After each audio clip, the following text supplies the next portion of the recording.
Senior citizen saving ஸ்கீம்ல இப்போ உங்களுக்கு மாதம் 41,000 ரூபாய் கிடைக்கலாம். ஆனா அதுக்கு ஒரு கண்டிஷன் இருக்கு. ஒரே ஒரு தடவை இன்வெஸ்ட்மெண்ட் பண்ணிட்டு விட்டா போதும். அதுக்கப்புறம் ஒவ்வொரு மாதமும் இன்கம் மாதிரி பணம் வந்துகிட்டே இருக்கும். இந்த சீனியர் சிட்டிசன் சேவிங் ஸ்கீம் எல்லா மூத்த குடிமக்களுக்காகவும் இருக்கிற ஸ்கீம். இதுல அரசு மூலமா பெனிஃபிட் கொடுக்கப்படுது. முக்கியமா உங்க பணம் சேஃபா இருக்கும். அதே மாதிரி இன்ட்ரெஸ்ட் கூட அரசு மூலமா தான் கொடுக்கப்படுது. இப்போ நீங்க பேங்க்ல எஃப்டி பண்றீங்கன்னா அல்லது வேற ஏதாவது ஸ்கீம்ல இன்வெஸ்ட்மெண்ட் பண்றீங்கன்னா கொஞ்சம் கவனிக்கணும். சேவிங்ஸ் அக்கவுண்ட் ஆக இருந்தாலும் சரி, எஃப்டி ஆக இருந்தாலும் சரி, ஆர்டி ஆக இருந்தாலும் சரி, பேங்க்ல உங்களுக்கு 5 லட்சம் ரூபாய் வரைக்கும் தான் இன்சூரன்ஸ் ப்ரொடெக்ஷன் இருக்கும். ஒருவேளை 5 லட்சத்துக்கு மேல இன்வெஸ்ட்மெண்ட் பண்ணிருக்கீங்க, அந்த பேங்க்குக்கு ஏதாவது பிரச்சனை வந்துச்சுன்னா உங்க பணத்துக்கு ரிஸ்க் இருக்கலாம். ஆனா சீனியர் சிட்டிசன் சேவிங் ஸ்கீம் வேற மாதிரி. இதுல போஸ்ட் ஆபீஸ்ல இன்வெஸ்ட்மெண்ட் பண்றதால உங்க முழு பணமும் சேஃபா இருக்கும். ஆனா இதுல அட்வான்டேஜ் மட்டும் இல்ல, சில டிஸ்அட்வான்டேஜும் இருக்கு. அதுல ஒரு முக்கியமான விஷயத்தை இப்ப பார்க்கலாம். ஒருத்தர் மெசேஜ் அனுப்பியிருந்தாங்க. அவங்க சீனியர் சிட்டிசன் சேவிங் ஸ்கீம்ல 5 வருஷத்துக்கு இன்வெஸ்ட்மெண்ட் பண்ணிருந்தாங்க. ஆனா 5 வருஷம் முடிஞ்சதுக்கு அப்புறம் அக்கௌண்ட்டை க்ளோஸ் பண்ணல. ஒருவேளை மெச்சூரிட்டி டேட் மறந்திருக்கலாம், இல்ல போஸ்ட் ஆபீஸ்ல இருந்தும் தகவல் சொல்லாம இருந்திருக்கலாம். அதுக்கப்புறம் 6 மாதம் அல்லது 9 மாதம் லேட்டா அக்கௌண்ட்டை க்ளோஸ் பண்ண போயிருக்காங்க. அப்போ போஸ்ட் ஆபீஸ் என்ன சொன்னாங்கன்னா, உங்க மெச்சூரிட்டி ஏற்கனவே முடிஞ்சிருச்சு, இப்போ லேட்டா வந்திருக்கீங்க, அதனால 8.2% இன்ட்ரெஸ்ட் கிடையாது, 4% இன்ட்ரெஸ்ட் தான் கிடைக்கும் அப்படின்னு சொன்னாங்க. அதாவது இந்த டிலே காரணமா பெரிய லாஸ் வந்துருச்சு. உதாரணத்துக்கு 10 லட்சம் இன்வெஸ்ட்மெண்ட் பண்ணிருந்தீங்கன்னா 4% இன்ட்ரெஸ்ட் மட்டும் கிடைச்சா கிட்டத்தட்ட 42,000 ரூபாய் வரை லாஸ் வரலாம். அதனால அக்கௌண்ட்டை சரியான டைம்ல க்ளோஸ் பண்ணணும். ஆனா இதுல ஒரு நல்ல விஷயமும் இருக்கு. அக்கௌண்ட் க்ளோஸ் பண்றதுக்கு பதிலா அதே டைம்ல எக்ஸ்டெண்ட் பண்ணிட்டீங்கன்னா முழு 8.2% இன்ட்ரெஸ்ட் கிடைக்கும், லாஸ் வராது. அதனால மெச்சூரிட்டி டேட் வந்த உடனே எக்ஸ்டென்ஷன் அல்லது க்ளோஷர் என்ன பண்ணணும்னு முடிவு பண்ணிக்கோங்க. ஆனா இங்க ஒரு முக்கியமான விஷயம் இருக்கு. மெச்சூரிட்டி வந்ததுக்கு அப்புறம் 1 வருடத்துக்குள்ள ஆக்ஷன் எடுக்கணும். அதாவது அக்கவுண்ட் எக்ஸ்டெண்ட் பண்ணணும்னா அப்ளிகேஷன் கொடுக்கணும். ஒருவேளை அப்ளிகேஷன் போடாம 1 வருடம் போயிடுச்சுன்னா அப்புறம் எக்ஸ்டென்ஷன் கிடைக்காது. அப்போ போஸ்ட் ஆபீஸ் சேவிங் ரேட் படி தான் இன்ட்ரெஸ்ட் கிடைக்கும். அதாவது அக்கவுண்ட் க்ளோஸ் பண்ணாம இருந்தாலும் 4% தான் கிடைக்கும். ஆனா எக்ஸ்டெண்ட் பண்ணிட்டீங்கன்னா 8.2% கிடைக்கும். இந்த விஷயம் நிறைய பேருக்கு தெரியாது. அதனால 4% இன்ட்ரெஸ்ட்ல பணத்தை எடுத்துட்டு லாஸ் ஆகுறாங்க. சரி, இப்போ இந்த ஸ்கீம் பற்றி பார்க்கலாம். சீனியர் சிட்டிசன் சேவிங் ஸ்கீம்ல 8.2% இன்ட்ரெஸ்ட் கிடைக்கும். இந்த இன்ட்ரெஸ்ட் ஒவ்வொரு குவார்ட்டருக்கும் கொடுக்கப்படும். அதாவது எவ்ரி 3 மந்த்ஸ் ஒரு தடவை. வருஷத்துல 4 குவார்ட்டர் இருக்கும். அதனால வருஷத்துக்கு 4 தடவை இன்ட்ரெஸ்ட் வரும். இங்க கம்பவுண்டிங் கிடையாது. மினிமம் டெபாசிட் 1000 ரூபாயில இருந்து ஆரம்பிக்கலாம். அதுவும் 1000 ரூபாய் மல்டிபிள்ஸ்ல தான் போட முடியும். மேக்ஸிமம் டெபாசிட் 30 லட்சம் ரூபாய். இண்டிவிஜுவல் அக்கவுண்டா இருந்தாலும் சரி, ஜாயிண்ட் அக்கவுண்டா இருந்தாலும் சரி, 30 லட்சம் ரூபாய்க்கு மேல டெபாசிட் பண்ண முடியாது. இப்போ யாரெல்லாம் அக்கவுண்ட் ஓபன் பண்ணலாம்னு பார்க்கலாம். நீங்க ரெசிடென்ட் இருக்கணும், ஏஜ் 60 வயசுக்கு மேல இருக்கணும். அப்போதான் அக்கவுண்ட் ஓபன் பண்ண முடியும். அதாவது அக்கவுண்ட் ஓபன் பண்ற நாள்ல உங்க வயசு 60க்கு மேல இருக்கணும். ஆனா இங்க ஒரு ரிலாக்ஸேஷன் இருக்கு. சிவிலியன் எம்ப்ளாயிகளுக்கு 55 வயசுக்கு மேலவும் 60 வயசுக்கு கீழேயும் இருந்தாலும் ஒரு பெனிஃபிட் இருக்கு. அதாவது ரிட்டையர்மெண்ட் எடுத்திருக்கணும்.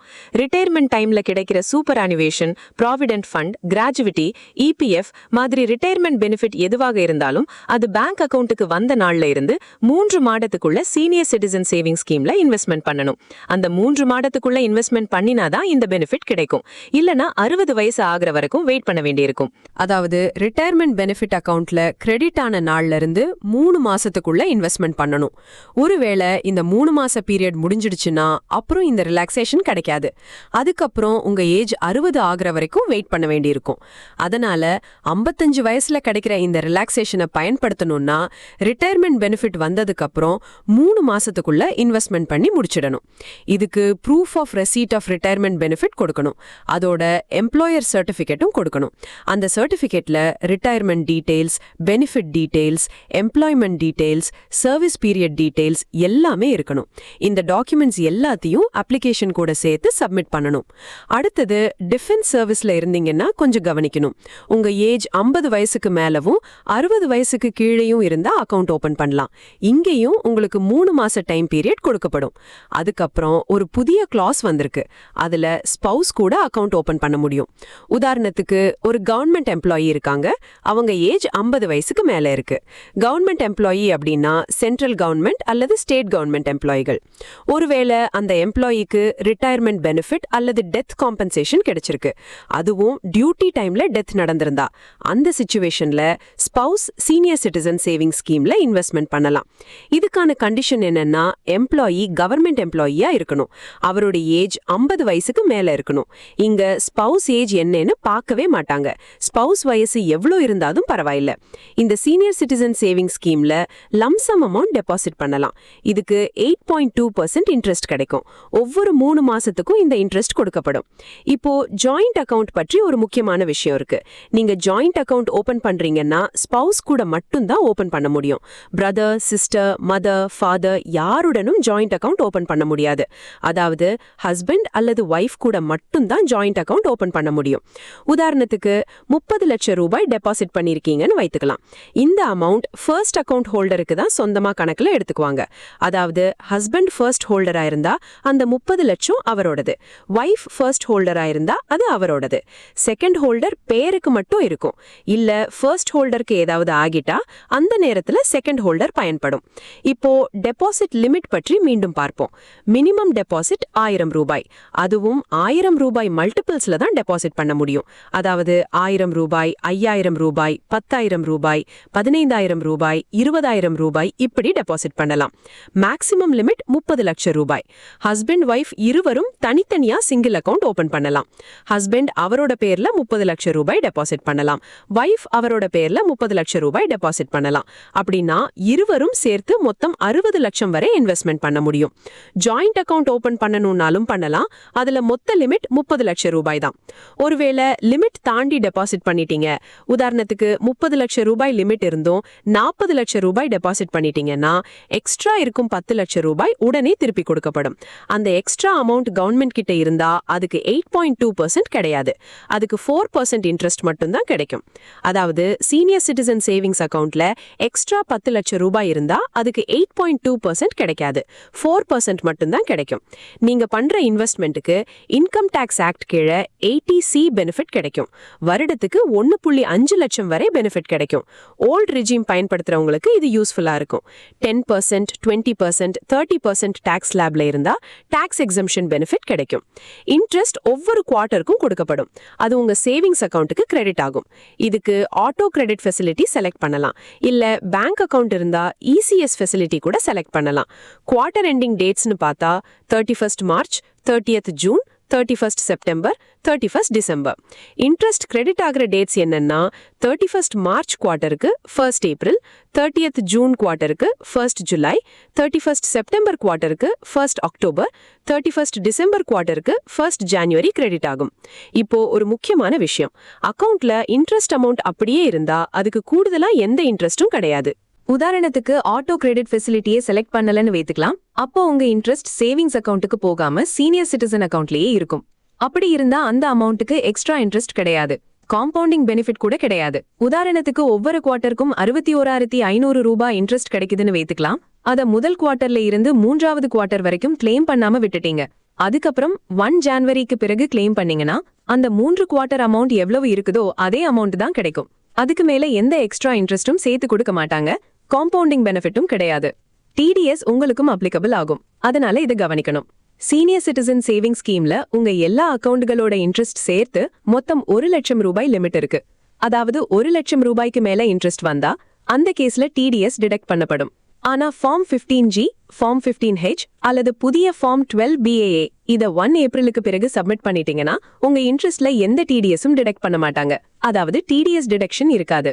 அடுத்தது ப்ரீமெச்சூர் க்ளோஷர் பற்றி பார்க்கலாம். அதாவது மெச்சூரிட்டி வர்றதுக்கு முன்னாடியே அக்கவுண்ட் க்ளோஸ் பண்ணிட்டீங்கன்னா சில சார்ஜஸ் கொடுக்க வேண்டியிருக்கும். ஒருவேளை 1 இயருக்குள்ள அக்கவுண்ட் க்ளோஸ் பண்ணிட்டீங்கன்னா எந்த இன்ட்ரெஸ்டும் கிடைக்காது. ஏற்கனவே இன்ட்ரெஸ்ட் கொடுத்திருந்தாலும் அதையும் திரும்ப எடுத்துக்குவாங்க. மீதமுள்ள அமௌண்ட் மட்டும் உங்களுக்கு கொடுக்கப்படும்.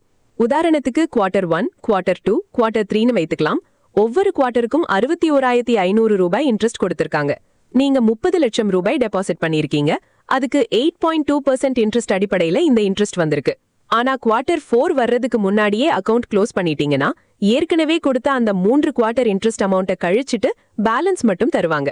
அதாவது 30 லட்சம் ரூபாயில இருந்து 61,500 ரூபாய் பிளஸ் 61,500 ரூபாய் பிளஸ் 61,500 ரூபாய் கழிச்சதுக்கு அப்புறம் மீதமுள்ள அமௌண்ட் தான் கிடைக்கும். ஒருவேளை 1 இயருக்கு அப்புறம் ஆனா 2 இயருக்கு முன்னாடி வித்ட்ரா பண்ணீங்கன்னா டெபாசிட் அமௌண்ட்ல 1.5% டிடக்ட் பண்ணுவாங்க, மீதமுள்ள அமௌண்ட் மட்டும் தருவாங்க.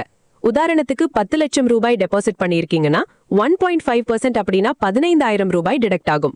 அப்போ 9,85,000 rupees உங்களுக்கு கிடைக்கும். ஆனா இதுல ஒரு நல்ல விஷயம் என்னன்னா 8.2% இன்ட்ரெஸ்ட் முழுசும் கிடைக்கும். அதுல எந்த பிரச்சனையும் இருக்காது. அதே மாதிரி 2 இயர்ஸுக்கு அப்புறம் 5 இயர்ஸுக்கு முன்னாடி க்ளோஸ் பண்ணீங்கன்னா 1% டிடக்ட் பண்ணுவாங்க. அதாவது 10 lakhs டெபாசிட் பண்ணியிருந்தா 10,000 rupees டிடக்ட் ஆகும். அப்போ 9,90,000 rupees கிடைக்கும். இப்போ எக்ஸ்டெண்டட் பீரியட் அக்கவுண்ட் பற்றி பார்க்கலாம். நீங்க அக்கவுண்ட்டை எக்ஸ்டெண்ட் பண்ணிட்டு அந்த எக்ஸ்டெண்டட் பீரியட் முடிவதுக்கு முன்னாடியே க்ளோஸ் பண்ணிட்டீங்கன்னா டெபாசிட் அமௌண்ட்ல 1% டிடக்ட் பண்ணுவாங்க. மீதமுள்ள அமௌண்ட் முழுசும் கொடுக்கப்படும். உதாரணத்துக்கு 10 lakh rupees டெபாசிட் பண்ணிருக்கீங்கன்னா 10,000 rupees டிடக்ட் பண்ணுவாங்க. மீதமுள்ள 9,90,000 rupees உங்களுக்கு கிடைக்கும். இதுல முக்கியமான விஷயம் என்னன்னா இன்ட்ரெஸ்ட் அமௌண்ட்டை டிடக்ட் பண்ண மாட்டாங்க. இன்ட்ரெஸ்ட் முழுசும் கிடைக்கும். எந்த லாஸும் இருக்காது. அதனால ரூல் ரொம்ப கிளியர். நீங்க மெச்சூரிட்டி வர்றதுக்கு முன்னாடி அக்கவுண்ட் க்ளோஸ் பண்ணீங்கன்னா பெனால்டி வரலாம். இப்போ அக்கவுண்ட் எக்ஸ்டென்ஷன் பற்றி பார்க்கலாம். நீங்க பணத்தை வித்ட்ரா பண்ணாம அக்கவுண்ட்டை கண்டினியூ பண்ணணும்னு நினைச்சா அக்கவுண்ட்டை 3 இயர்ஸுக்கு எக்ஸ்டெண்ட் பண்ணலாம். அதாவது மெச்சூரிட்டி வந்துடுச்சு ஆனா பணம் எடுக்க வேண்டாம் அப்படின்னா 3 இயர் எக்ஸ்டென்ஷன் ஆப்ஷன் இருக்கு. இந்த எக்ஸ்டென்ஷன் 3 இயர் பிளாக்கா கொடுக்கப்படும். அதாவது ஒரு தடவை 3 இயர் எக்ஸ்டெண்ட் பண்ணலாம், அதுக்கப்புறம் மீண்டும் 3 இயர் எக்ஸ்டெண்ட் பண்ணலாம். இதுக்கு லிமிட் எதுவும் கிடையாது. ஒவ்வொரு 3 இயர் முடிஞ்சதும் மறுபடியும் 3 இயருக்கு எக்ஸ்டெண்ட் பண்ணலாம். உதாரணத்துக்கு அக்கவுண்ட் 5 இயர்ஸ் இருந்துச்சுன்னா அதுக்கப்புறம் 3 இயர் எக்ஸ்டெண்ட் பண்ணலாம். அதுக்கப்புறம் இன்னொரு 3 இயர் எக்ஸ்டெண்ட் பண்ணலாம். இப்படி எத்தனை தடவை வேண்டுமானாலும் எக்ஸ்டெண்ட் பண்ணிக்கலாம். அதாவது 5 years plus 3 years is equal to 8 years. அதுக்கப்புறம் மீண்டும் 3 இயர் எக்ஸ்டெண்ட் பண்ணா மொத்தம் 11 இயர்ஸ் ஆயிடும். இப்படி அக்கவுண்ட்டை நீங்க கண்டினியூ பண்ணலாம். உதாரணத்துக்கு 2026ல மெச்சூரிட்டி வந்துச்சுன்னா எக்ஸ்டென்ஷன் பண்ணினா 2029 வரைக்கும் போகும். அதுக்கப்புறம் மீண்டும் எக்ஸ்டெண்ட் பண்ணினா 2032 வரைக்கும் போகும். அதாவது 2026ல மெச்சூரிட்டி, அப்புறம் 2027, 28, 29 வரைக்கும் ஒரு எக்ஸ்டென்ஷன் பிளாக். அதுக்கப்புறம் 2030, 2031, 2032 வரைக்கும் இன்னொரு எக்ஸ்டென்ஷன் பிளாக். இப்படி அக்கவுண்ட்டை எத்தனை தடவை வேண்டுமானாலும் எக்ஸ்டெண்ட் பண்ணலாம். ஆனா இங்க முக்கியமான கண்டிஷன் இருக்கு. எக்ஸ்டென்ஷன் அப்ளிகேஷனை மெச்சூரிட்டி வந்ததுக்கு அப்புறம் 1 வருடத்துக்கு உள்ள சப்மிட் பண்ணணும். உதாரணத்துக்கு 1 ஏப்ரல் 2026ல மெச்சூரிட்டி வந்துச்சுன்னா 31 மார்ச் 2027க்குள்ள அக்கவுண்ட்டை எக்ஸ்டெண்ட் பண்ணணும். அந்த பீரியட் முடிஞ்சிடுச்சுன்னா எக்ஸ்டென்ஷன் செய்ய முடியாது. இன்னொரு எக்ஸாம்பிள் பார்க்கலாம். 10 ஏப்ரல் 2026ல அக்கவுண்ட் மெச்சூரிட்டி ஆயிடுச்சுன்னா 9 ஏப்ரல் 2027க்குள்ள எக்ஸ்டென்ஷனுக்கு அப்ளை பண்ணணும். அதாவது மெச்சூரிட்டி டேட்ல இருந்து 1 வருடத்துக்கு உள்ள அப்ளை பண்ணணும். இப்போ எக்ஸ்டென்ஷனுக்கு இன்ட்ரெஸ்ட் எப்படி வரும் அப்படின்னு பார்க்கலாம். உதாரணத்துக்கு அக்கவுண்ட்டை 2021ல ஓபன் பண்ணிருக்கீங்க. அப்போ இன்ட்ரெஸ்ட் ரேட் 8.2% இருந்துச்சுன்னு வைத்துக்கலாம். அந்த ஒரிஜினல் 5 வருடத்துக்கு முழுசும் 8.2% கிடைக்கும். ஆனா 2026 வரும்போது இன்ட்ரெஸ்ட் ரேட் 8% ஆகிடுச்சுன்னா எக்ஸ்டென்ஷன் பண்ணுற அடுத்த 3 வருடம், அதாவது 2027, 2028, 2029க்கு 8% தான் கிடைக்கும். மீண்டும் 2030, 2031, 2032 வரைக்கும் எக்ஸ்டெண்ட் பண்ணும்போது இன்ட்ரெஸ்ட் ரேட் 7% ஆகிடுச்சுன்னா அந்த 3 வருடத்துக்கு 7% தான் கிடைக்கும். அதாவது அக்கவுண்ட் ஓபன் பண்ணும்போது இருந்த 8.2% ரேட் வாழ்நாள் முழுசும் கிடைக்காது. ஒவ்வொரு எக்ஸ்டென்ஷன் டைம்ல இருக்கிற ரேட் படி தான் இன்ட்ரெஸ்ட் கிடைக்கும். இப்போ எக்ஸ்டென்ஷன் பீரியட் நடுவுல அக்கவுண்ட்டை க்ளோஸ் பண்ணினா என்ன ஆகும்?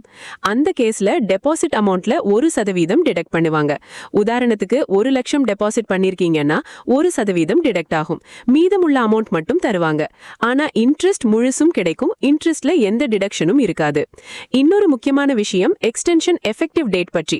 உதாரணத்துக்கு அக்கவுண்ட் மெச்சூரிட்டி டேட் 1 ஜனவரி 2026. ஆனா நீங்க எக்ஸ்டென்ஷன் அப்ளை பண்ணுறது 1 ஜூன் 2026. அப்படின்னா எக்ஸ்டென்ஷன் ஸ்டார்ட் டேட் 1 ஜூன் 2026 கிடையாது. 1 ஜனவரி 2026ல இருந்து தான் கணக்கில் எடுப்பாங்க. அதாவது ஒரிஜினல் மெச்சூரிட்டி டேட்ல இருந்து தான் எக்ஸ்டென்ஷன் கவுண்ட் ஆகும். அதனால எக்ஸ்டென்ஷன் அப்ளை பண்ண லேட் ஆனாலும் எஃபெக்டிவ் டேட் மாறாது. மெச்சூரிட்டி டேட் தான் எக்ஸ்டென்ஷன் டேட்டாக எடுத்துக்குவாங்க. சுருக்கமா சொன்னா 3 வருட எக்ஸ்டென்ஷன் எத்தனை தடவை வேண்டுமானாலும் பண்ணலாம். ஆனா அப்ளை பண்ணுற டைம் லிமிட் 1 வருடம். இன்ட்ரெஸ்ட் எக்ஸ்டென்ஷன் டைம்ல இருக்கிற ரேட் படி தான் கிடைக்கும். எக்ஸ்டென்ஷன் பீரியட் நடுவுல க்ளோஸ் பண்ணலாம். அதுக்கு 1% டிடக்ஷன் வரும்.